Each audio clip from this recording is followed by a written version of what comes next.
Amazônia através de um território em que que pueda ser inacessível para o inimigo. E terceiro, a própria academia, né, que contempla com olhos assim de meio ambiente, de proteção à questão indígena e tudo isso. Isso impossibilita fazer uma integração da Amazônia nas proporções que o Senhor manifesta. Mas eu queria saber como seria isso.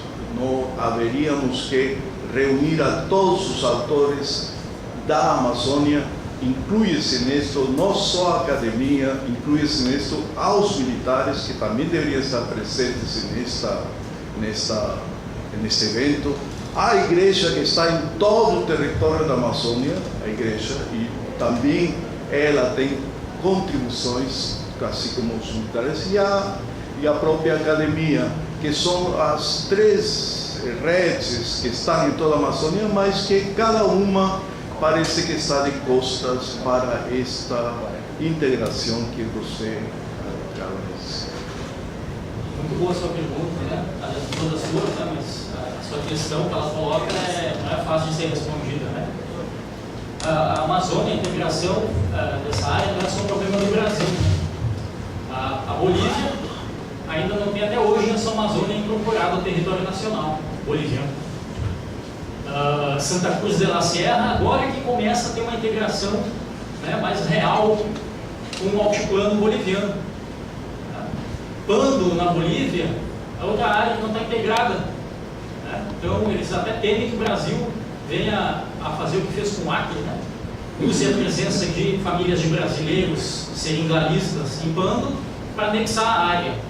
Hoje isso é impossível porque o Lula é chegado do Evo Morales, está tudo em companhia, né?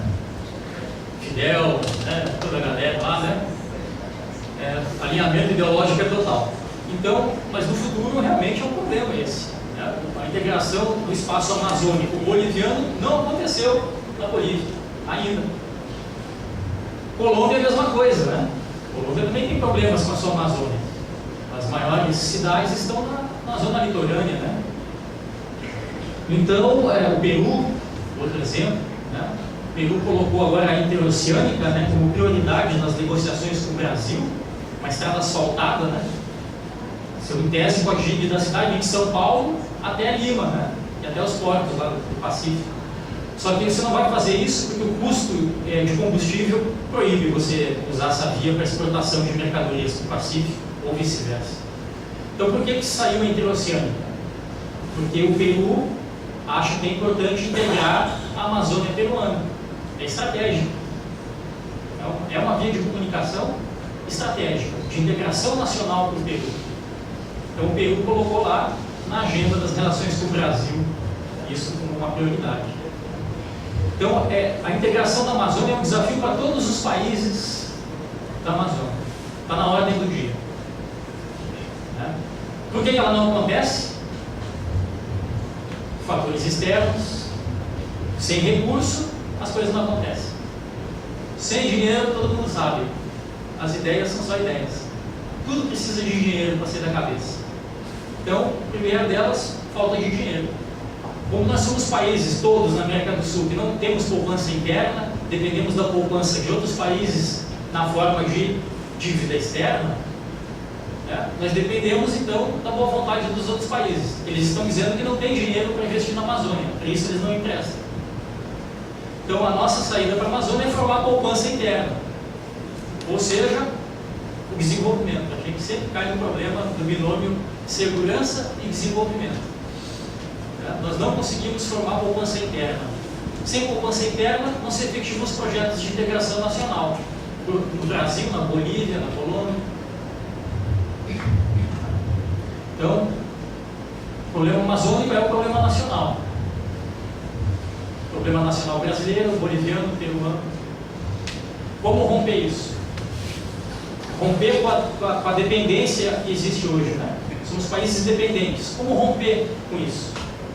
Essa é a questão. Então eu vou com a sua pergunta com outra, né?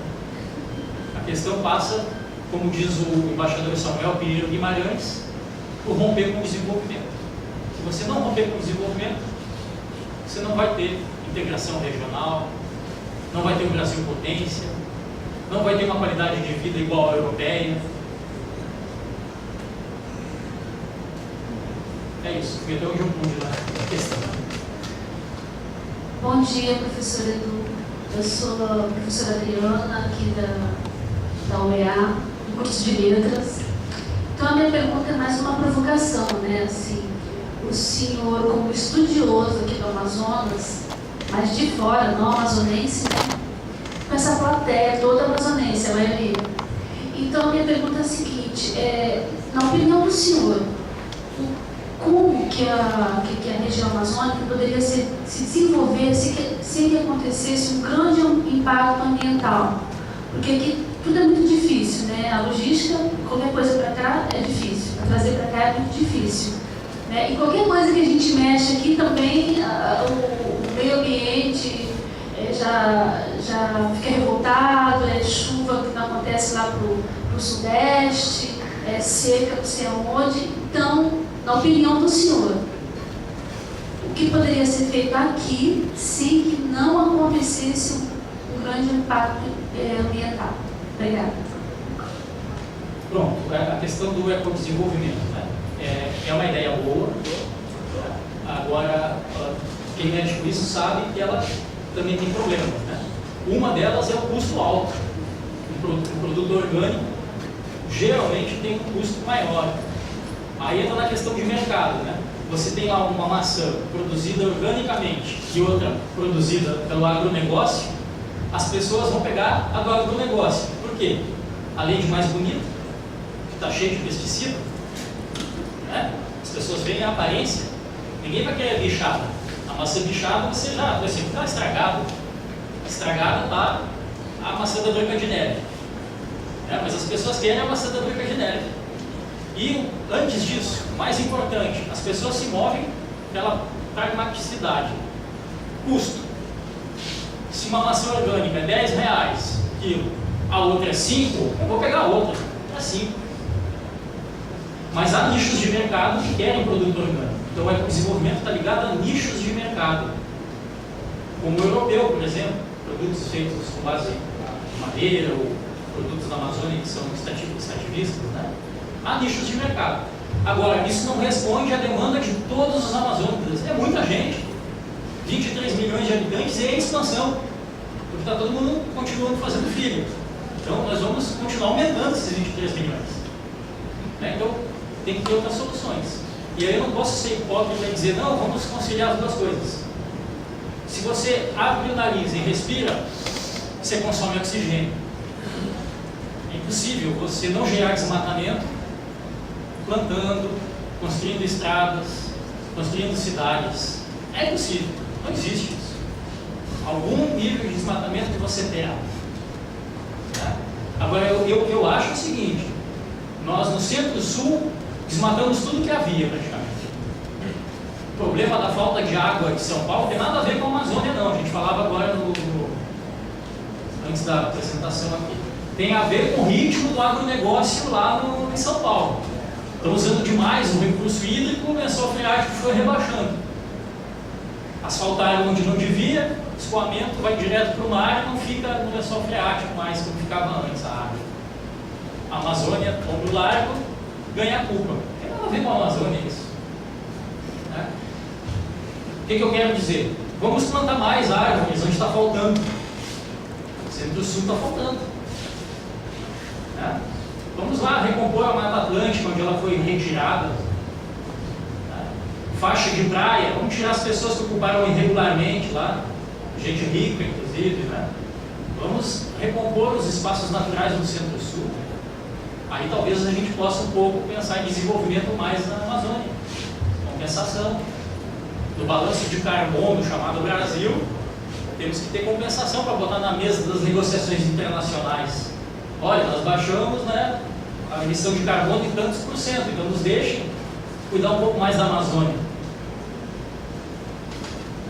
Acho que a solução está sempre interligada com a proposta de desenvolvimento e de gerenciamento ambiental do Brasil como um todo. Não estão muito desvinculadas. Né?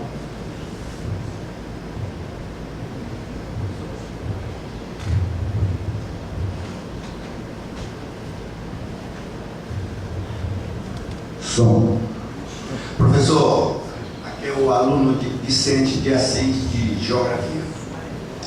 Primeiramente, tem aí o meu amigo, que é o docente lá do IBAM, professor Nicolas. Aí ele, só uma questão, que o ribeirinho lá, o agricultor, não tinha como escoar sua produção, tinha que trazer montes. Se a gente olhar aqui, na vertical nós temos aqui a Avenida da Amizade, por exemplo, a única. Se você for nas transversais, você não consegue andar, nem aqui no município. Agora, imagina. Outra discussão no geopolítica aqui tem um processo lá na Câmara, já uma PEC lá, para o município aqui, né, no Alto Solimões, criar o território. Mas na minha primeira pesquisa de campo, eu vou olhar muitas coisas, não tem condição de criar esse território, né? Logística e outras coisas mais. E agora o senhor terminou aí na sua fala que os recursos são limitados ou nenhum. E realmente fica muito difícil, né? Outra coisa que o senhor falou aí, que o asfalto dá 3 anos, aqui não dá uma semana. Todo mundo é de prova. O professor Nicolas viu lá a avenida lá a avenida que vai lá até o IBAM, foi asfaltado segunda-feira. Na sexta o ônibus não saía com os alunos mais. Então é difícil. O senhor falou na China, né, que fez o trilho. A China tem um trabalho de asfaltamento que foi proposto para o Piauí, Teresina. O asfalto dava 10 anos para as estradas BR. E eles ofereceram para o governo lá um asfalto que durava 50 anos e 3 vezes mais barato, através de política, e não foi aceita essa proposta, né? Aí só pensando aí por que não foi aceito, né? Eu sou piauiense, eu iniciei, né, depois de aposentado, né, já aqui o curso universitário, que eu não tive a oportunidade, como muitos têm de novos, estar aqui estudando, e eu adentrei já com meio maduro, mas estou gostando dessa experiência. Obrigado. Bom, é muito bom ouvir a fala dos alunos também, né? Porque nós todos aí estaremos um dia aposentados, né? Precisa repor, né? Então é muito importante essa fala dos alunos. Bom, a gente não aceita o modelo chinês, embora com promessas que pareçam ser maravilhosas, né? Porque simplesmente a China sempre casa essas ofertas, esses pacotes, ao uso de empreiteiras chinesas. E às vezes até mão de obra chinesa. Né? Então, um país com tanta gente desempregada, né? Nosso índice real de desemprego é 20-30% da população real, porque quem ganha Bolsa Família, óbvio que está desempregado, né? Só que nas estatísticas às vezes não entra. Né? Então, temos muito desemprego no país. Então, para justificar a entrada de uma empreiteira chinesa, com mão de obra chinesa, fica difícil. Né? Então, por isso que a gente não aceita essas propostas chinesas, né? E outros países também. A China, eles têm um modelo muito autárquico. A China pensa o seu desenvolvimento antes de tudo. Então, até a soja, eles estão comprando soja em grão do Brasil para fazer o farelo e o óleo lá, para gerar emprego lá na China. Só compram nossa soja se for em grão. Nós aceitamos, se quisermos ou não, né? Cada país é autônomo. Né? Geralmente o Brasil aceita, no caso da soja. Agora, quanto às empreiteiras, não, porque a gente tem uma força política muito grande de nossas empreiteiras, e também porque eu acho que o problema social que geraria seria um pouco complicado. Porque construção civil e indústria automobilística são os 2 pilares em termos de emprego na nação. Então, esse é o problema chinês. Né? Você tinha falado outra questão, né? Agora eu não lembro. Tinha falado no começo da sua fala. A criação do território, como você falou. Bom, de fato, os estados aqui e municípios têm uma área territorial muito grande. É difícil você administrar tudo isso, porque não tem como o prefeito estar na sede e nos distritos, né? Então, evidentemente que vai ter que haver uma fragmentação aí desses espaços, até para gerenciamento, né? Agora, se não for tocado problemas de desenvolvimento, a gente só está dividindo a miséria também, né? Sim, lembrei o que eu queria dizer. Por que a cocaína, você pega algumas áreas do mundo, assim, Ásia Central, Paquistão, Cazaquistão, Uzbequistão, o problema é ópio. Ópio você faz heroína. O pessoal na Ásia é viciado em heroína. Né? Por que está lá o ópio na Ásia Central e não na Rússia? Né? Porque tem uma pobreza muito grande na Ásia Central. Então, os agricultores têm basicamente na plantação de ópio a sua única fonte de renda. Então, a Ásia Central é ópio. Cocaína. Por que a cocaína é forte na Amazônia?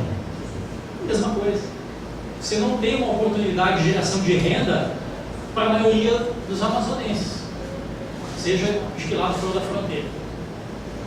Né? Se você não tem uma atividade econômica, ou porque não tem estrada para escoar o produto, né? Portanto, não vai ter para quem vender. Né? Se você não foi contemplado por um projeto da Fundação Boticário ou uma reserva extrativista que tem recursos, apoio, né? O que ele resta? Plantar folha de coca.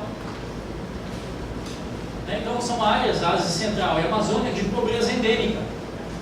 Por isso que o narcotráfico se casa nessas áreas, que é uma fonte de renda. Assim como nas favelas das grandes cidades, o entregar droga é fonte de renda. Por que elas estão, né, essas redes, principalmente nas favelas? Né? Principalmente maconha e cocaína. Porque casa com a pobreza endêmica. Então, se você não resolver o quadro de pobreza endêmica, você não resolve os outros problemas.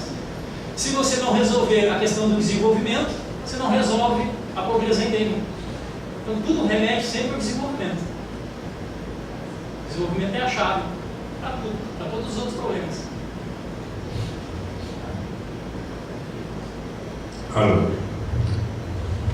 Profesor, lamentavelmente não consegui assistir a sua palestra, porém me preocupa quando eu cheguei algumas das questões que o senhor colocou e percebo que o senhor defende com bastante efervescência o desenvolvimento per se como um modelo a desenvolver aqui na Amazônia. Eu não sei, tenho minhas dúvidas, porque, veja bem, um dos graves problemas que nós temos na Amazônia, gravíssimo, é o estreitamento, a ampliação da fronteira agrícola que vem de uma das fronteiras amazônicas, que é Mato Grosso, por exemplo. Mato Grosso, do lado do Maranhão, e cada vez está sendo mais estreitado, precisamente defendendo o agronegócio ou o negócio agrícola, como se queira chamar. A outra é o grande urbanismo da cidade, como tem se urbanizado a Amazônia de uma maneira desenfreada. Mesmo assim, a Amazônia continua sendo grande. E a Amazônia tem dois tipos de populações, obviamente. Temos a população urbana, que quizá concorda com aquilo que o senhor expressou, no sentido de que o pessoal, a sociedade urbana está desejando ter grandes coisas de desenvolvimento de cidades grandes. E temos a outra população, que é a nativa, a população rural ou indígena, que todos sabemos que é grande ainda não. Há uma coisa que a maneira de medir o grau de satisfação de todas essas sociedades mediante o índice de desenvolvimento humano, certo? Mas aqui já está sendo proposto uma maneira diferente de medir o índice de bem-estar humano da população da Amazônia. Porque não é a mesma coisa que deseja uma comunidade indígena que o que nós, cidadãos urbanos, desejamos.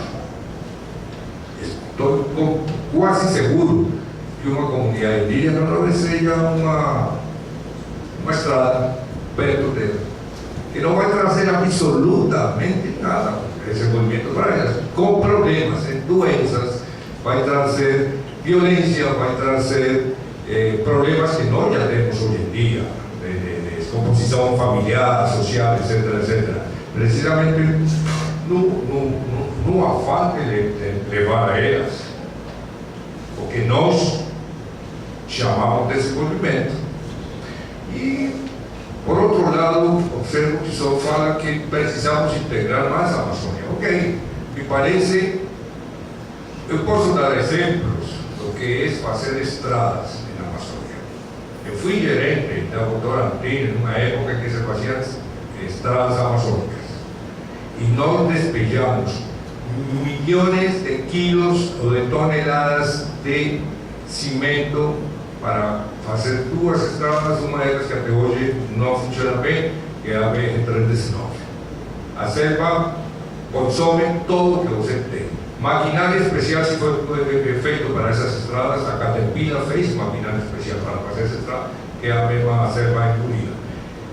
Nós temos o ISA. O ISA está integrando muito toda a Sudamérica e grande parte dos 10 corredores oceânicos que estão desenhados transversalmente para a Sudamérica passam por Brasil.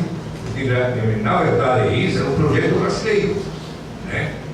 Então, sim, está havendo integração de uma maneira que está desenhada que cada país vai avançando na integração conforme seu interesse geopolítico e interesses estratégicos.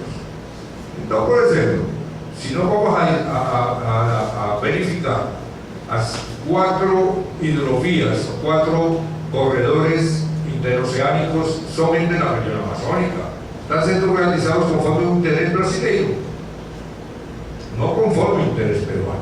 Aí essa nota que o Brasil, que a Odebrecht fez no Peru, que comunica o porto de Paita com Yurimaguas, está pronta.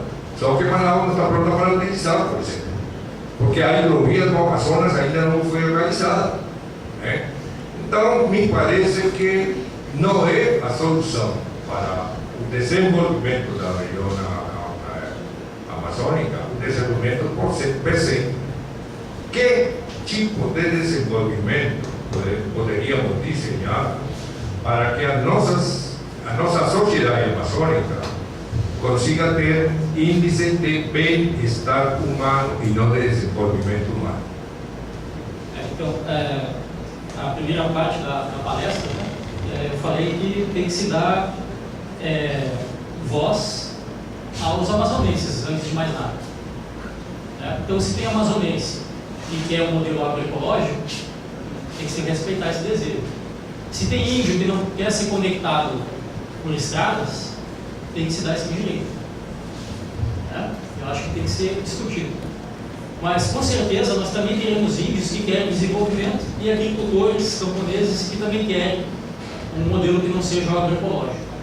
Nós temos de tudo. Vou lhe dar um exemplo do centro-sul do Brasil.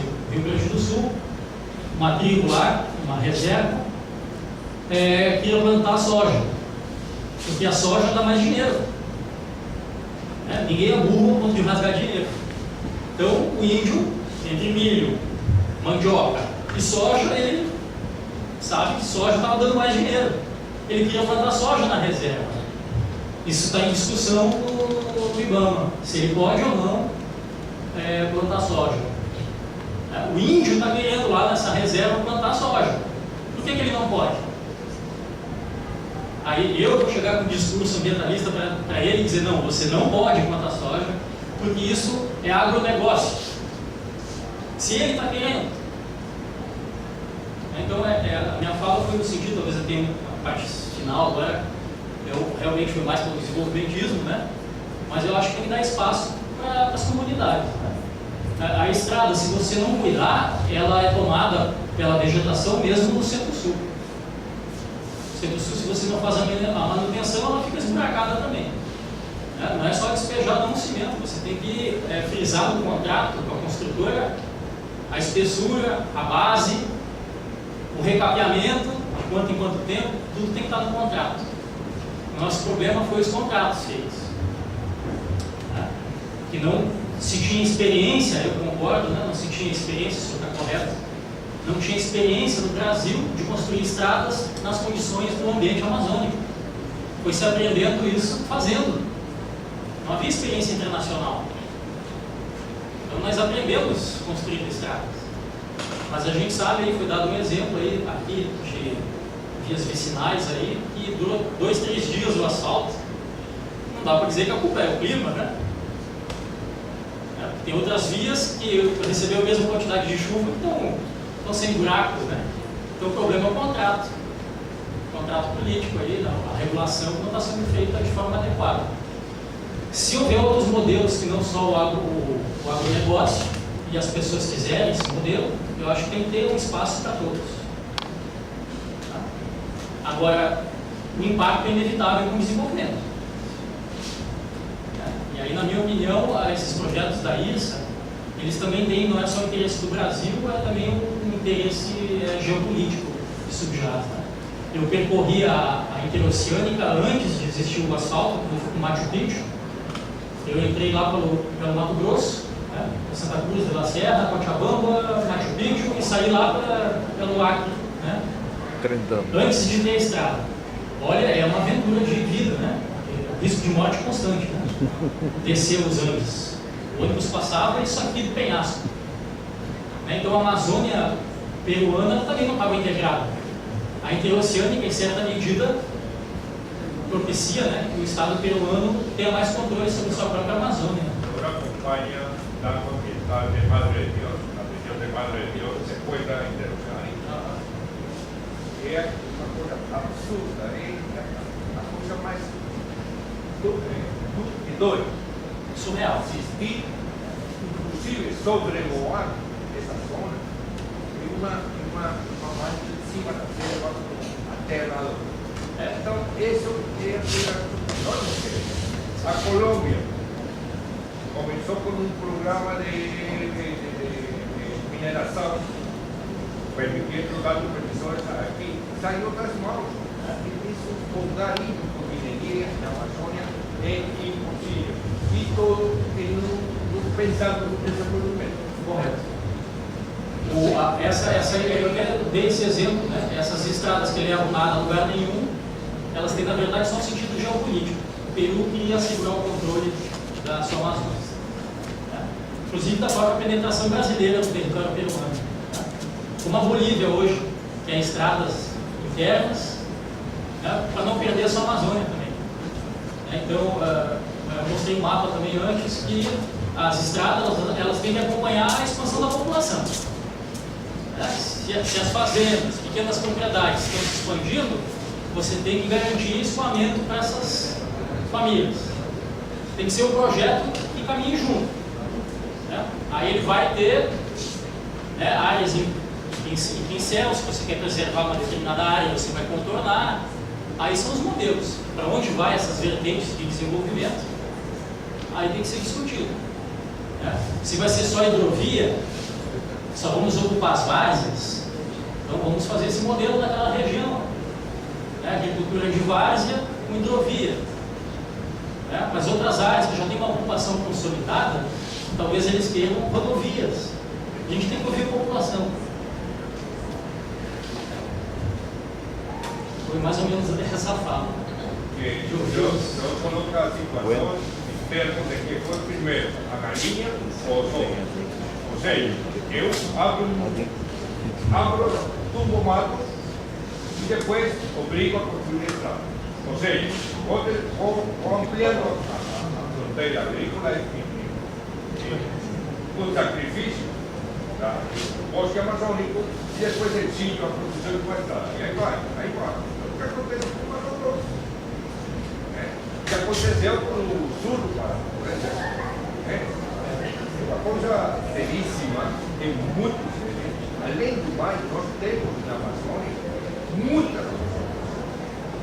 bom para o sul da Amazônia, apenas seja bom para o norte, não político, não o norte político para a Amazônia. O norte ambiental, ecológico, que serve na fronteira sul da Amazônia, e aí dentro das imensidades de Amazônia são muitas, obviamente. E temos muitos povos, temos muitas culturas, e outras coisas, que a Amazônia não é um projeto. Para pensarmos em um projeto de desenvolvimento na Amazônia, temos que ver que áreas obviamente nós temos que utilizar a Amazônia para o desenvolvimento dos países, para as comunidades, mas não como uma das grandes falhas, grandes problemas dos países donos da Amazônia e que eles, as suas políticas públicas que aplicam na Amazônia não tem nada a ver com a realidade amazônica. São políticas nacionais desenhadas em cidades todas fora da região, obviamente, com cultura, com cidadãos com cultura completamente alheias à região, sem compreensão, sem entendimento, sem presença, sem conhecimento. E nós esquecemos que a nossa Amazônia é uma das coisas grandes que tem, é ser singular, é ser particular. E a particularidade e a singularidade da Amazônia é um pouco que poucas vezes se conhece dentro das sociedades alheias à Amazônia, dos países que são donos dela mesmo. A minha fala também foi nesse sentido, de dar voz a essas Amazônias. Eu acho que o que está acontecendo hoje é um pouco o contrário. A gente está dizendo assim, isso aqui não pode. Isso aqui é agronegócio, não pode. Quem é que disse que não pode? Foi discutido? A agricultura que se expande no Mato Grosso, né? Até onde eu saiba, não eram grandes capitalistas, foram pequenos produtores do sul do Brasil que perderam suas terras, famílias, portanto, que compraram 300, 400 hectares no Mato Grosso e passaram a fazer agricultura, algumas 1.000 hectares, famílias. Então, mesmo o agronegócio, às vezes que a gente sataniza, se a gente vai olhar os atores de perto, vai ver que existe uma diversidade, né? Tem desde o estanceiro que compra 10.000 hectares para produzir gado na forma extensiva, até famílias que compraram para produzir soja, que vai alimentar um chinês, né? O que eu acho que é válido na minha fala, né? Mas enfim, a gente tem que dar espaço e discutir. Eu acho que hoje a questão, a crítica foi a esse modelo de desenvolvimento, governar via estradas, né? O modelo do agronegócio, a crítica foi tão a fundo que parece que hoje o demônio reside ali, né? Não tem nenhuma virtude, só o demônio, só tem problema, não trouxe nenhum benefício. Foi o que eu estou propondo a gente refletir, né? Se a gente está fazendo a crítica com um modelo alternativo real, ou é um modelo que só existe na nossa cabeça, na utopia? A agroecologia é de fato uma saída para toda a amazonense? Não fazer estrada é uma saída para todo o amazonense? A gente tem que discutir. Às vezes a resposta que vem do índio pode nos surpreender. Ele pode estar querendo outra coisa que a gente acha que ele não quer. Foi nesse sentido só a fala. Não quero dizer o que tem que ser feito ou o que não. Pelo contrário, aí vocês que têm que dizer, ouvindo as comunidades. Eu sou editor de 2 revistas, será um prazer publicar o que vocês tenham a colocar no papel. Está faltando isso. Sempre quando eu venho para a Amazônia eu falo isso. Me mandem artigos para publicar. São 2 revistas qualificadas pela CAPES, tem bons quales. Vamos colocar a voz dessas pessoas que vivem hoje em estradas de terra, esses índios que vivem perto de cidades. Vamos ouvir o que eles querem. O agricultor que não tem, né, como a gente falou, né, não tem como colocar a mercadoria na cidade, porque não tem estrada para escoar, né? Vamos dar voz para essas pessoas. Em falas interditadas e espaços interditados, hoje se tratando de Amazônia. Vamos desinterditar essas falas e desinterditar esses espaços. Não sou fascista, não. Mas se for fascista, sou fascista que tenta ser bonachão, né? O simpático. Oi, professor, prazer tê-lo aqui conosco em Tabatinga. Imagino que é uma terra diferente, por onde tu já andaste. Eu não sou da área, sou da linguística, mas eu queria te parabenizar por esse restinho de fala que eu peguei dos comentários em relação a contemplar o contexto, a vontade do contexto. É raro a gente ver isso de quem estuda, de quem tem falado, entender que as coisas não são homogêneas, como a gente acha que são. Entender o índio como um ser não homogêneo. Aqui a gente tem uma região riquíssima, em que várias vontades são diversas, e o desafio está em como a gente conjugar essas vontades, né? Então, por exemplo, aqui no Javari, a gente tem pelo menos 6 etnias contactadas, e é isso que tu está falando. Por exemplo, uma etnia quer algo, a outra quer algo totalmente diferente. Uma quer estrada, a outra não, a outra se isola ainda mais, não quer contar. A outra quer uma picada, né? Então, o grande desafio está aí, e o que eu queria te parabenizar e te incentivar a permanecer nessa visão teórica e prática, porque a tua fala é uma reflexão para a prática, de sempre estar muito salientada, eu como da linguista percebo isso no teu discurso, que está muito contemplada a questão de vamos ouvir o que eles querem, vamos saber da vontade deles, não vamos levar pacote fechado, não vamos levar nada de garganta baixa, né? E é interessante a gente manter, enquanto fazedor de opiniões e tal, e educador, ter essa visão contemplativa, né? Que é interessante. Então, eu queria te parabenizar por isso. Esse pouquinho que eu estou aqui, percebi muito marcado na tua fala isso. Parabéns.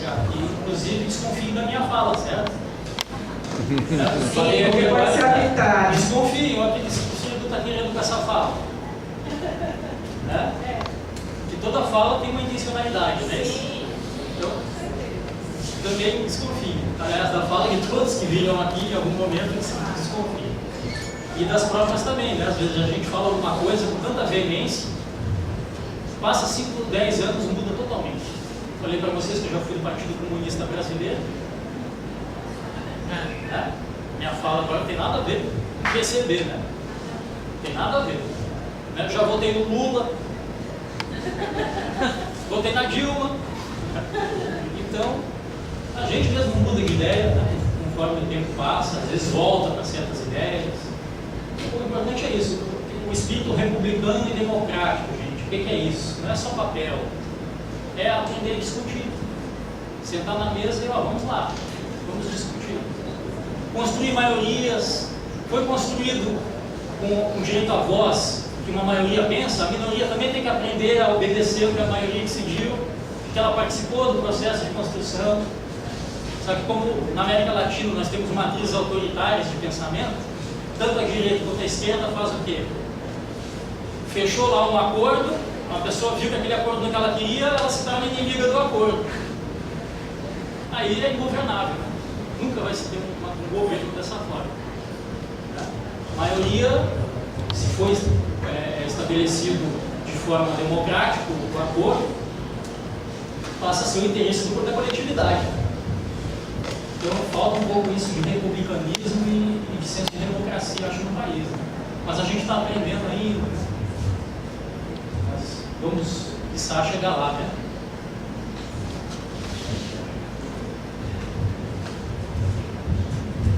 Obrigado a vocês que ficou até o final.